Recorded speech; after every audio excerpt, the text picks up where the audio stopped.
First ever factory outlet, Mukunda Jewelries, KPHP, Somajiguda, Kottapet, Khammam. నమస్తే రమగారు. నమస్తే చే రమగారు, కార్తీక పౌర్ణమి. కార్తీక మాసం అనగానే మాసం మొత్తం ఒక విశిష్టత అయితే పౌర్ణమికి మరో విశిష్టత కదండి, స్పెషల్. మరి పౌర్ణమి యొక్క విశిష్టత. పౌర్ణమి కంటే ముందు మనం ఏం చేస్తాం, క్షీరాబ్ది ద్వాదశి, చిలుకు ద్వాదశి ఇవి చేసుకుంటాం కదా. ధాత్రి, తులసి ధాత్రి కళ్యాణం చేస్తాం. అవి రెండు ఇవి చేసుకుని అదొక హడావిడి. 3 రోజులు గడవంగానే పౌర్ణమి వస్తుంది. పౌర్ణమి మరీ విశేషము. పౌర్ణమి నోములు ఉంటాయి చాలామందికి. అవును, పౌర్ణమి నోములు మరి ఎవరెవరి ప్రాంతాల్లో ఏ రకమైన నోములు ఉంటే అవి తప్పకుండా చేయండి, మానకుండా. నాకు తెలియదండి అని చెప్పకండి, ఎవరో ఒకళ్ళని అడగండి. ఉంటే వాళ్ళని ఫాలో అవ్వండి. లేకపోతే మనకు అవి ఎందుకు, మనకే బోల్డ్ ఉంటాయి. అదే కదా. కానీ మీ ఇళ్ళల్లో నోములు ఉంటే మీ ప్రాంతంలో ఏం చేస్తారు, దేశాచారాలు, గ్రామాచారాలు ఏ ఉన్నాయో అవి తప్పకుండా పాటించండి అమ్మా. మీ ద్వారా అవి తర్వాత తరాలకి వెళ్తాయి. మనకి మన దాన్ని కంటిన్యూ చేయటం, మన కలి ప్రభావం వల్ల ఒక తరం నుంచి రెండో తరంకి అందవలసినవి ఏవి అందకుండానే పోతున్నాయి.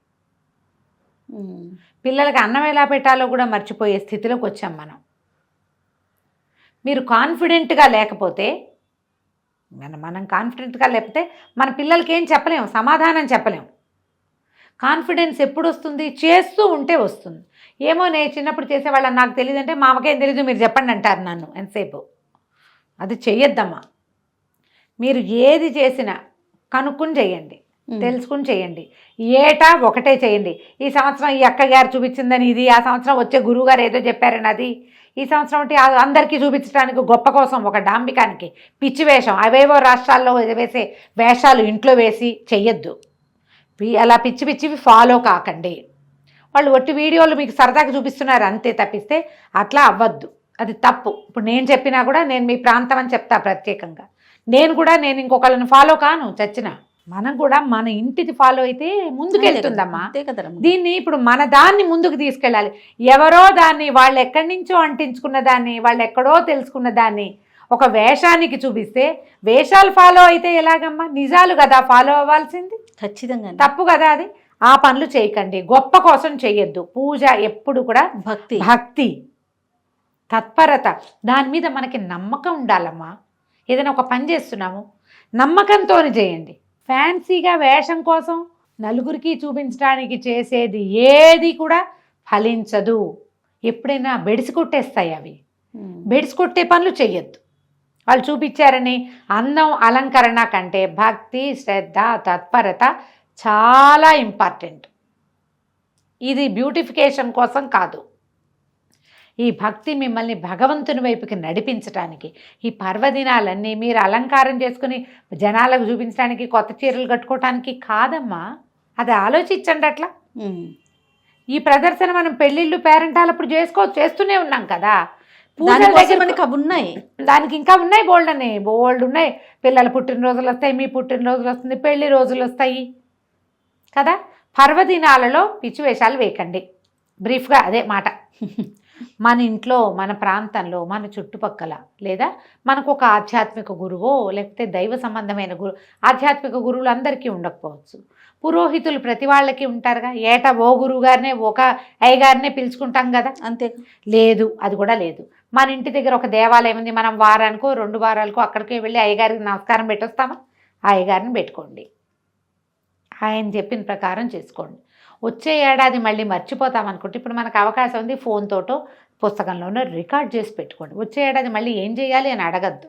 మీరు కొత్తవి మొదలు పెడితే కుశంకలు ఎక్కువగా ఉంటాయి. మీరు ఏటా 365 ఒత్తులు వెలిగిస్తున్నారనుకోండి, నేను అక్కర్లేదమ్మా ఇంటికి ఒక దీపం అని చెప్తా. ఎక్కర్లా, మీరు చేసేది మీరు చేసుకోండి. కొత్తగా చేసేవాళ్ళు ఒకటే పెట్టుకుంటారు. పిల్లలతోటి కూడా వెలిగిపిస్తానండి నేను, లక్షణంగా వెలిగించుకోండి, మాకే అభ్యంతరము లేదు. మానేస్తే మీకు డౌట్ వస్తుంది, అమ్మో మానేసాం పిల్లాడు అందుకే పడ్డాడు, ఇలాంటి డౌట్లు వస్తాయి. డౌట్లలోకి వెళ్ళొద్దమ్మా. మనం ఏది చేసినా భగవంతుని వైపు మనం సజావైన ప్రయాణం, రుజుమార్గంలో వెళ్ళాలి, సరైన మార్గంలో వెళ్ళాలి. రుజుమార్గం అంటే చూడండి, పెద్ద దీపం ఉంది, దానికి పెద్ద అడ్డం కట్టేసాం, రేకు ఏం కనపట్ల, దానికి ఒక్క హోల్ పెట్టాం. అంత దీపకాంతి ఆ హోల్లో నుంచి వస్తుంది బయటికి. మీరు ఆ సన్నటి మార్గాన్ని పట్టుకున్న దేవుడి వైపు వెళ్తారు. అది సజావైన మార్గం కావాలి అంతే. ఈ సంవత్సరం ఈ వేషం, వచ్చే సంవత్సరం ఇంకో వేషం, వాళ్ళెవరినో ఇవాళ ఫాలో అయ్యి చెయ్యొద్దు, అది పద్ధతి కాదు. సాధారణంగా ఏం చేస్తారు, పగలు ఉపవాసం, రాత్రి భోజనం సాధారణ నియమం. మీరు నక్తాలు ఉంటే కార్తీక నక్తాలు ఉంటారు కదా, పగలు ఉపవాసం రాత్రి భోజనం, ఇది కూడా నక్తాల్లో కలిసిపోతుంది, పర్వాలేదు. ఈ పగలు ఏం తినచ్చు ఏం తినకూడదు, ఒకవేళ ఆకలికి ఉండలేని వాళ్ళు, ఇందులో మళ్ళీ గర్భవతులు కానీ చంటి పిల్లల తల్లు కానీ వయోవృద్ధులకు కానీ ఉపవాస నియమం లేదు. మీరు ఈజీగా దేవుడి దగ్గర నివేదన చేసుకుని అవి తినండి, అది కూడా ఉపవాసం కిందకే వస్తుంది, తప్పులేదు. పొద్దున ఏదో నివేదన చేస్తాం, పాలు గిళ్ళు పెడతాం, అన్నం వంట చేసుకుని వంటంతా పెట్టేయండి, శుభ్రంగా తినండి ప్రసాదాన్ని, ఉపవాసమే. ఉపవాసం లేను అని చెప్పక్కర్, మేము ఉపవాసం లేవండి అన్నం తిన్నాం అనక్కర్లా, ప్రసాదమే తిన్నాం మేము, చూపించాం కదా. కూర పప్పు, పిల్లలకి ఏదో వండుతాం చిన్నదంతా అన్నం, అది కూడా నివేదన చేయండి. పిల్లాడు కూడా ఉపవాసం ఉన్నట్టే చంటాడు కూడా చక్కగా, ఇవి పని చేయండి. ఈ పెద్దవాళ్ళందరూ దీనికి సూర్యోదయానికి ముందే స్నానం చేయాలి, పగలు నిద్రపోవద్దు. కానీ ఇందులో మళ్ళీ గర్భిణులు, పెద్దవాళ్ళు, చంటి పిల్లల తల్లులకి అమెండ్మెంట్, వాళ్ళకి లేదు ఆ నియమం. మీరు ఉపవాసం చేయదలుచుకున్న వాళ్ళు పగలు పడుకోకండి. పొద్దున ఎప్పుడో లేస్తాం, ఆ మాత్రం అలసట వస్తుంది లాంటివి పర్వదినాల్లో చెప్పుకోకండి. నెలంతా మీరు పగలు పడుకోకుండా ఉండలేకపోవచ్చమ్మా, దానికి నేనేం చెప్పను. కనీసం ప్రత్యేక పర్వదినాల్లో పగలు పడుకోకండి. ఆ మాత్రం నిద్ర వస్తుంది కదా, కాసేపు పడుకోండి, చేరబడండి. నో, రాత్రికి పడుకుందరు కానీ పెందరాళి. పర్వదినంలో చేయొద్దు. మనకి ఫలితం పూర్తిగా కావాలంటే ఇది పద్ధతి. మన అమెండ్మెంట్లు మనం చెప్పుకుంటాం, శాస్త్రానికి చెప్పలేము అవన్నీ. కరెక్ట్ అండి. సాయంకాలం చీకటి పడంగానే పెందరాళి వాకిళ్ళు ఊడ్చుకోండి, ఇల్లు ఊడ్చేసుకోండి, చకచక. ఏదైనా పని మా ఇంటి అమ్మాయితో చేయించుకోండి, ఏదో మీరే అయితే చేసుకోండి. సావాకిట్లో సంజకి ఒక ముగ్గు వేయండి, సంజ ముగ్గు వేసుకోండి. తర్వాత తులసి దగ్గర శుభ్రం చేసి ముగ్గేసి పెట్టుకోండి. ఒక చెంబు నీళ్ళు పోసుకున్నాం, అంత శక్తి లేకపోతే చలి పెరిగిపోతుంది కాబట్టి కాళ్ళు చేతులు మొహం కడుక్కుని ఉదయం వేసుకుని వస్త్రాలన్నీ మార్చేసుకోండి, అన్నీ మార్చుకోండి. తర్వాత దీపారాధన చేసుకోండి. దేవుడి దగ్గర ముందు తొలి ఒక దీపారాధన చేసి తులసమ్మ దగ్గర ఒక దీపం పెట్టాక అప్పుడు మీరు 365 ఒత్తుల్ని వెలిగించుకోండి. ఈ 365 ఒత్తులను కూడా ఉదయం స్నానం తర్వాత మీరు ఏదైనా ఆవు నేతిలో తడిపి ఉంచితే ఒత్తులు బాగా సులువుగా వెలుగుతాయి, పూర్తిగా ఆహుతవుతాయి. ఒత్తి పైన ఇట్లా మండి కింద భాగం ఉండటం కంటే మొత్తం ఆహుతయితే శ్రేష్టము. దీపారాధన మొత్తం ఆహుతయితే మంచిది. అవకాశం ఉండి ఒకవేళ అవ్వలేదనుకోండి, ఒక చిటికెడు కర్పూరం వెలిగిస్తే మీకు సులువుగా వెలుగుతుంది. 365 ఒత్తులు వెలిగించండి. సంవత్సరంలో స్త్రీలకి పూర్తిగా అవకాశం ఉండదు. 365 రోజులు దీపారాధన అవకాశం ఆడవాళ్ళకి అవకాశం ఉండదు. మగవారు వేరే వేరే ప్రాంతాలకు వెళుతూ ఉంటారు, ప్రయాణాల్లో ఉంటారు, ఉద్యోగ వ్యాపార నిమిత్తంగా కుదరకపోవచ్చు, లేదా ఆసక్తో అనాసక్తో ఏదైనా కుదరని పరిస్థితిలో ఏదైనా కావచ్చు, వారికి అవకాశం లేదు. వాళ్ళకి కూడా ఈ ఒత్తులు వెలిగిస్తే సరిపోతుంది. భార్యకు ఒకటి భర్తకు ఒకటి పెట్టవలసిన అవసరం సాధారణంగా లేదు. మీకు అలాంటి ఆస్తి ఉంటే పెట్టుకోండి. సంటి వెంటి పిల్లలు ఉంటే వాళ్ళకు కూడా అని పెట్టకండి అమ్మ. ఇంటికి ఒక దీపం చాలు. మీకు అలవాటు ఉండి మేము ఇదే చేస్తామంటే మీ ఇష్టం, మిమ్మల్ని వద్దని చెప్పట్లేదు. కొత్తగా చేసే వాళ్ళైతే అవి పెట్టుకోకండి. ఒక ఇంటికి ఒక దీపారాధన సరిపోతుంది. ఈ 365 ఒత్తులు వెలిగించండి. ఏమైనా పళ్ళు పాలు నివేదన చేయండి. వంట చేసేసుకోగలిగి ఉండి 2 వాళ్ళు సహాయం చేస్తే ఏదైనా అన్న నివేదన కూడా చేయండి. నేనైతే సాయంకాలం 4 గంటలకల్లా వంట మొదలు పెట్టేసి 6:30కి వంట ముగించేసుకుంటాను జయ. వంట ముగించుకుని దీపం పెట్టుకుంటా ఒకేసారి. అప్పుడు నాకు నివేదనకి అవకాశం ఉంటుంది. అన్నం నివేదించి భోజనం చేయాలని భావిస్తాను. నా మటుకు అదే మీకు అవకాశం ఉంటే అలా చేయండి, లేదా పళ్ళు పాలు నివేదన చేయండి, వంట చేసుకోండి.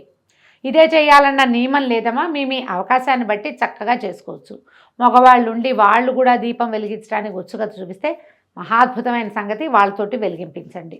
ఆ ఒత్తులు మీరు వెలిగించకపోయినా తప్పులేదు, వాళ్ళు వెలిగిస్తే మీరంతా ఏర్పాటు చేసి పెట్టారు కదా, సరిపోతుంది. ఏర్పాటు మీరు చేసి దీపం వాళ్ళు వెలిగించడం మహత్తరంగా ఉంటుంది.